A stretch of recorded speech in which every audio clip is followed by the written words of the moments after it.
Donc bonjour à tous, on se retrouve aujourd'hui aux Aventuriales en compagnie de Joe Walton, bonjour, et de Thomas Bauduret, son interprète. Donc bienvenue à vous. Donc dernièrement, vous avez Ou ce que vous voudrez qui vient de paraître donc, chez De Noël. Just publish Or What You Will at De Noël. Yes. C'est un roman qui se focalise beaucoup sur Sylvia, qui est une autrice qui travaille sur son prochain livre dans une Florence imaginaire. It's a novel, well, as you know it, about Sylvia who works on her novel in an imaginary Florence in Italy. Vous-même, vous avez passé du temps donc à Florence. Comment est-ce que vous pouvez nous en dire plus en fait sur cette expérience d'écriture? Est-ce que Sylvia est un double de vous-même? No. No, she's 20 years older than I am. Elle a 20 ans de moins que moi. She's a different generation. She's from Montreal. She's Canadian, not an immigrant like I am. But yeah. Elle est de Montréal, mais native canadienne, non pas une immigrante comme moi. Et d'une autre génération. You can't say native Canadian, that means an indigenous person. Yeah, true. You want to say born in Canada. Sorry. Donc finalement, il y a juste la ville qui vous rattache entre Sylvia et vous. Make the connection between you and Sylvia. Yeah, and the fantasy writing. Écrire de la fantasy. But she's a very different kind of writer from me. C'est une autrice très très différente de moi. De quelle façon? Vous avez une façon d'écrire qui est particulière? She writes a lot of fantasy series, a sort of old-fashioned popular fantasy. Elle écrit beaucoup de séries de fantasy, un peu de la fantasy populaire à l'ancienne. Like maybe Anne McCaffrey or somebody like that. She's more like that kind of writer. Peut-être à la façon d'Anne McCaffrey ou de quelqu'un comme ça, ce genre d'auteur. D'accord. Et pour les lecteurs qui n'ont pas encore lu ce nouveau roman, est-ce que vous pourriez nous dire quelques mots sur l'intrigue? Could you tell us a little bit about the plot for those who haven't read it yet? The book is written by Sylvia's imaginary friend who lives inside her head.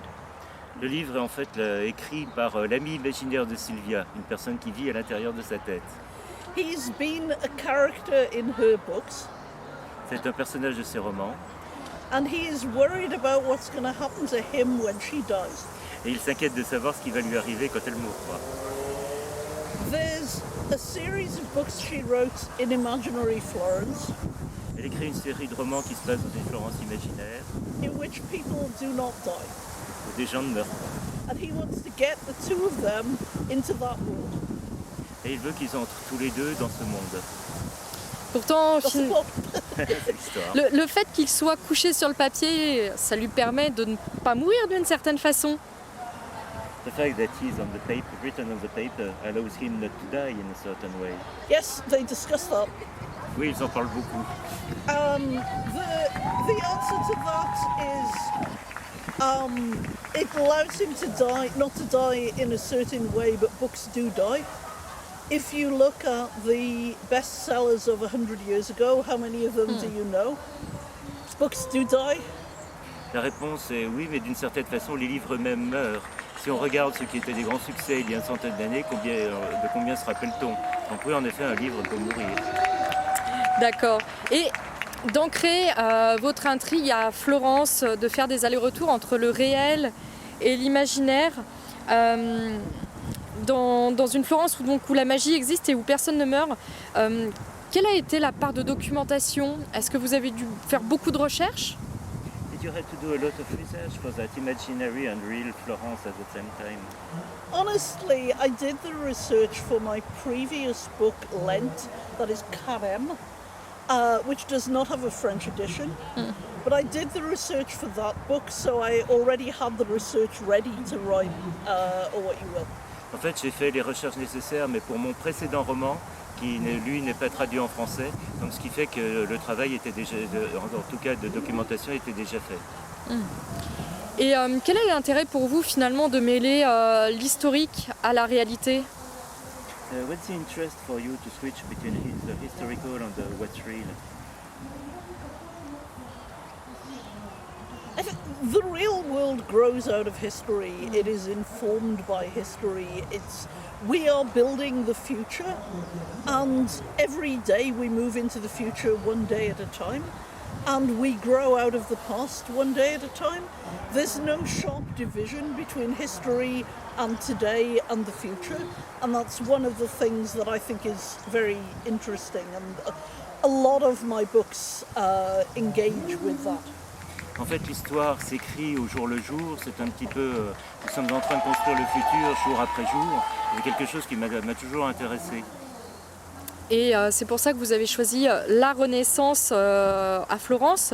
Parce que c'est une période historique très particulière. Vous auriez pu choisir, je sais pas, la Rome antique. Non, pourquoi la Renaissance? Pour les arts, pour... Yeah, I mean, yes, for the art. Also, the history is very interesting. Also, Ada Palmer, the science fiction writer, is also a historian of Renaissance Florence, and I help her to run her simulation of the papal election of 1492. En effet, Ada Palmer, qui en fait est elle-même historienne, m'a beaucoup aidé à construire un petit peu ce monde. Donc vous avez... The papal election of 1492. Et l'élection de 1459, l'élection du peuple. She does that for class every year. Elle fait ça pour ses élèves chaque année. And I help. Et je l'aide. Et elle a écrit, finalement vous l'avez écrit à quatre mains ou elle a juste relu les parties ou répondu à vos questions? Did you wrote it together for hands, as we say? No. Or... No, not at all. No, she hasn't even read it, just me. Elle l'a même pas encore lu en fait, uniquement moi. D'accord. Et là, une question plutôt liée à Shakespeare, puisque quand même, l'Illyria de Sylvia est directement reliée à l'Illyria de Shakespeare et aux pièces donc, de La Nuit des Rois et de La Tempête. Donc, quelle est réellement l'influence de Shakespeare dans cette histoire? Qu'est-ce qui vous a poussé en fait à inclure certains de ces personnages dans votre récit? What urges you to put Shakespearean characters into that novel, from the Twelfth Night and the Tempest? I wanted the world, the fantasy world, to feel familiar to the reader. Je voulais que ce monde un petit peu de fantasy soit familier au lecteur. And that was a way of doing it. Also, it was fun. C'était une façon de le faire et puis en fait je me suis bien amusé. C'est venu tout de suite l'envie de faire participer ces personnages ou au fur et à mesure de l'écriture ça s'est imposé? It came from the start or did they kind of crash the party while you were writing it? No, it was always my thought that I was going to have the Thalia world be Twelfth Night and the Tempest. Yeah. J'ai toujours eu l'intention que ce monde soit celui de la tempête et de la nuit des rois. C'est également c'est vos romans, vos pièces préférées de Shakespeare ou il y en a une autre particulièrement qui sort du lot? Are those your favorite plays from Shakespeare or is there another one which you particularly like? I really love the history plays. I really love the history plays. But those are the ones that I feel there's room for a sequel. They don't feel finished. You want to know what happens to the characters after the end of Twelfth Night and the Tempest in the way that most Shakespeare plays it feels final. En fait, dans ces pièces, c'est particulier, c'est qu'il manque une suite. On a un petit peu envie de savoir ce que deviennent ces personnages, surtout les pièces historiques, tandis que la plupart ont une fin vraiment définitive. Oui, souvent. Ça, c'est sûr. Je vais revenir un petit peu sur Sylvia et le personnage sans nom qui l'accompagne. Ils ont une relation donc d'humain à ami imaginaire. C'est une relation qui n'est pas sans rappeler certains de vos autres romans. J'ai pensé notamment à Morwenna. est-ce que les amis imaginaires sont-ils liés à votre propre parcours d'écrivain ou à votre vécu?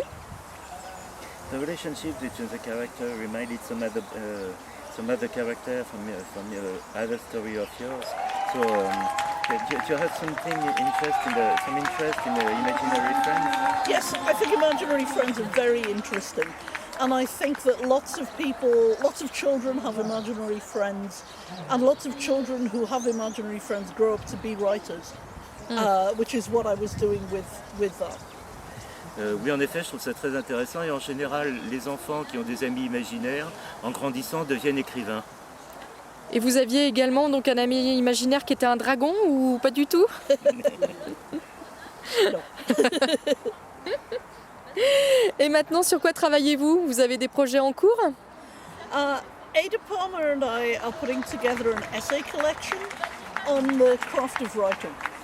Ada Palmer et moi, on est en train de mettre sur pied un projet qui est une série d'articles sur l'écriture. And that's almost done. Et c'est presque terminé.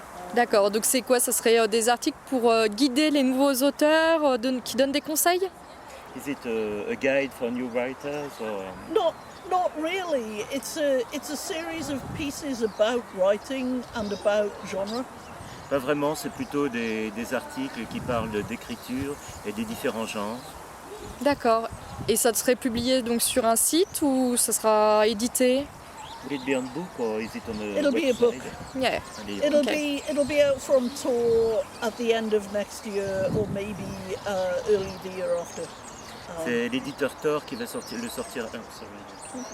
C'est l'éditeur Tor, l'éditeur américain qui va le sortir, soit à la fin de l'année prochaine, soit au début dans 2 ans. D'accord, ben on espère alors qu'il arrivera jusqu'à nous, parce que ça va être très intéressant. Well, none of my other essay books have been done in French, but who knows? En général, mes autres livres qui ne sont pas de fiction, mes autres essais ne sont pas traduits en France, mais bon, qui sait. L'avenir nous le dira. Time will tell. Bah, merci beaucoup d'avoir répondu à ces quelques questions. Je vous souhaite un très bon salon. Merci à vous.